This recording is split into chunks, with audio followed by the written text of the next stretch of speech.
on CBS and streaming on Paramount Plus.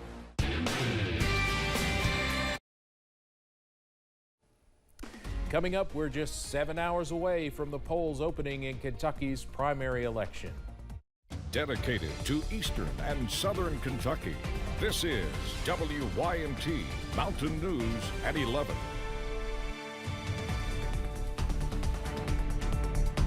Good evening, I'm Steve Hensley. Fates and futures of the Kentucky political landscape could be decided in the next 24 hours.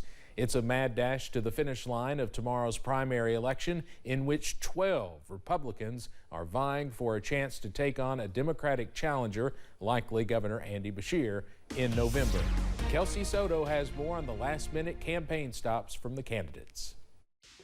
It's down to the wire, and Republican candidates for governor are making their final pushes before polls open Tuesday morning. Mike Harmon, current state auditor, made some stops in eastern Kentucky to visit with voters. Any race that I've run, you run like it's up to you, you pray like it's up to God, and you just run hard. It does prepare you. In years past, I've had lost my first 2 races for the House before I won State House. Was first Republican from Boyle County to win that in 102 years. Somerset Mayor Alan Keck visiting the mountains, reminding those who live there that they matter and he'd like their support. This is home. I mean, Somerset and Pulaski County, we feel like we're a part of East Kentucky, even though we might not be in the mountains per se. This is my home turf. This is my home region.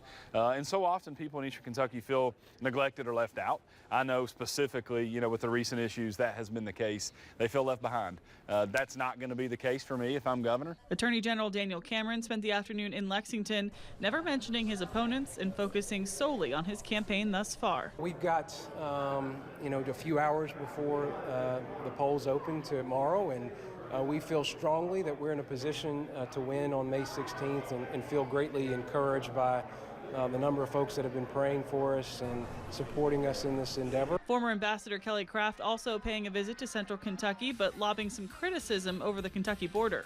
I am tired of losing jobs to Tennessee. And I have told Governor Lee, I'm going to introduce a third new sport into the Southeastern Conference. It's called the economy. And Matt Jones, he's going to have to talk about the economy come fall, because we're going to beat Tennessee on the football field, the basketball court, and the economy. Ag Commissioner Ryan Quarles tells me his journey has included a grassroots approach, visiting all 120 counties in the state, meeting people in their backyards and hometowns. I've enjoyed the last year of my life, traveling the back roads of Kentucky, learning firsthand about the issues that affect all Kentuckians. And I feel that for me, the timing is right for somebody with some dirt on their boots to serve as governor of Kentucky. Kelsey Soto reporting. Should be an interesting night tomorrow. Now, you will be required to visit your assigned precinct if you're voting. If you're not sure where that is, the information is posted on the Secretary of State's website. Kentucky is a closed primary state, so you'll only be able to vote with your party. Polls are open from 6 a.m. until 6 p.m. local time. Everyone who is in line by 6 will be allowed to cast a ballot, and you will be required to provide photo identification. Secretary of State Michael Adams expects only between a 10 to 15% voter turnout for tomorrow's primary election. According to unofficial numbers from his office, about 72,000 Kentuckians took advantage of no-excuse early voting. That's down about 19% from last year. Requests for absentee ballots also down about 40%, which is about 18,000 people requesting a ballot. Secretary Adams says about 30% of requested absentee ballots have not been returned, and they must be received by county clerks by 6 tomorrow night. And WYMT will have all your election results tomorrow night as they come in. We'll have reaction from the campaign headquarters of the major candidates in the governor's race. And you can also, of course, follow along on WYMT.com and the WYMT News app.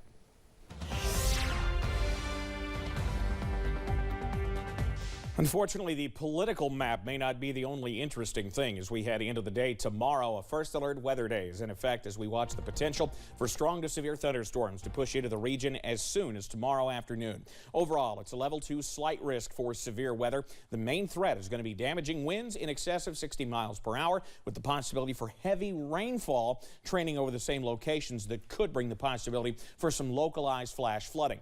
Large hail, also a threat, but not a huge one, and an isolated spin-up tornado with any isolated cells that get going, also a possibility. Many of us stayed dry today. We saw a few showers in parts of East Tennessee and parts of Southwest Virginia. Those have moved out. Areas we saw more sunshine, still warmer down into the Cumberland Valley, middle and upper 60s to near 70, whereas we're hanging out near 60 to 65 as you head into the Big Sandy. Your forecast first as we head into the day tomorrow. We're looking at that potential for some showers in the morning, even a few thunderstorms, mid-60s. If you're headed out to the polls, I'd do it as early as you can. With polls opening, of course, at 6 a.m., that's your best chance for just scattered chances with those strong storms moving in by the time the polls close. Steve, I'll have that full breakdown in a few minutes. All right, Evan, thank you. A large fire left 30 cars and a semi-trailer scorched at a Corbin towing business. The fire happened earlier today at Bolton's Towing and Repair just off Interstate 75's exit 29 in Corbin. Fire officials say the blaze took several hours to put out, and they were told the fire was possibly caused by a third-party company cutting parts from some of the cars. So you can see this fire from miles away. It was huge. I don't know how to say how huge it was, but it was a huge fire. And we've probably been here for at least a couple hours before we actually got the fire under control. West Knox Fire Department firefighter Daryl Baker says nearly 9 fire crews from across Laurel, Whitley, and Knox counties assisted in putting out the fire. He says the fire investigation will now be taken over by insurance companies. A Pulaski County middle school teacher is suspended while a controversial assignment is under investigation. It comes after a student was videotaped in a Ku Klux Klan costume on a school bus. School officials say the student was dressed as part of a history assignment. A member of Lexington's NAACP says this kind of situation is allowed to happen far too often in schools. I think there needs to be a large-scale initiative for sensitivity training. It should be mandatory. Pulaski County Superintendent also says he is deeply apologetic for the situation and is taking immediate action to address the matter. Several Eastern Kentucky police officers are among those being honored in Washington, D.C. as part of National Police Week. Last week, 5th District Congressman Hal Rogers recognized the 5 from Laurel and Floyd counties for their heroism. Here's what Kentucky Senior Senator Mitch McConnell had to say today about the fallen officers. Like many in my home state, I'm thinking especially of the Kentuckians we lost in the line of duty this past year. As we honor officers in Kentucky and across the country who've been injured or killed in the line of duty, I know my colleagues join me in thanking the peace officers who continue to run toward danger to keep us safe. Senator McConnell also paid a special tribute to Louisville police officer Nicholas Wilt, who was shot responding to a shooting in the city last month, saying Wilt is showing signs of improvement and that the city of Louisville stands behind him. Well, also in Louisville, former players and fans are paying tribute to a basketball legend. Hall of Fame coach Denny Crum was laid to rest today. He died Tuesday at the age of 86. During his time with the University of Louisville, Crum led the Cards to national championships in 1980 and 1986. In 30 seasons with Louisville, Crum made the NCAA tournament 23 times. Roger Berkman, one of the players on Crum's 1980 championship team, spoke during his funeral service this afternoon. My coach was a man of great integrity. He taught me a lot of life lessons. He was big on loyalty, being honest, kind, patient. He was all about giving back to our community. A celebration of life for Crum was held tonight at the KFC Yum Center.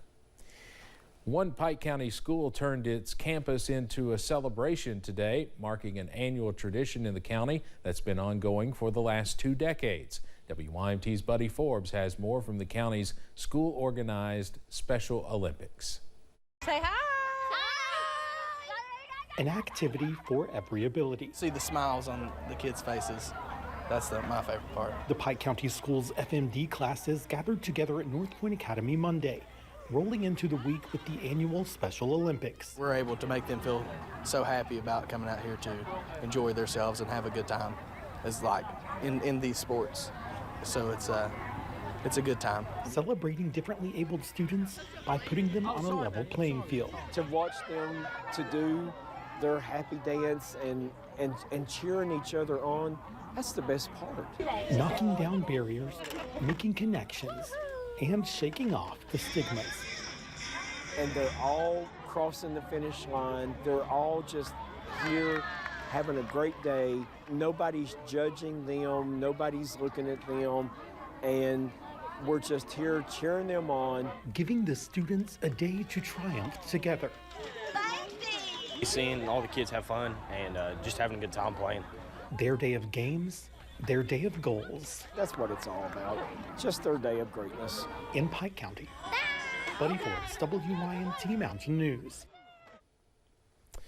The Olympics are not affiliated with the official Special Olympics, just a countywide effort by the district's Jobs for America's Graduates program, letting students take leadership roles during the event. Coming up on Mountain News at 11, new details on the frightening assault at a Democratic congressman's district office in Fairfax, Virginia. Plus, we're dry through tomorrow, but I'm also tracking that possibility for strong to severe thunderstorms. The very latest, right after this. Window World is proud to give back to those who need it most. Many customers have donated to our efforts with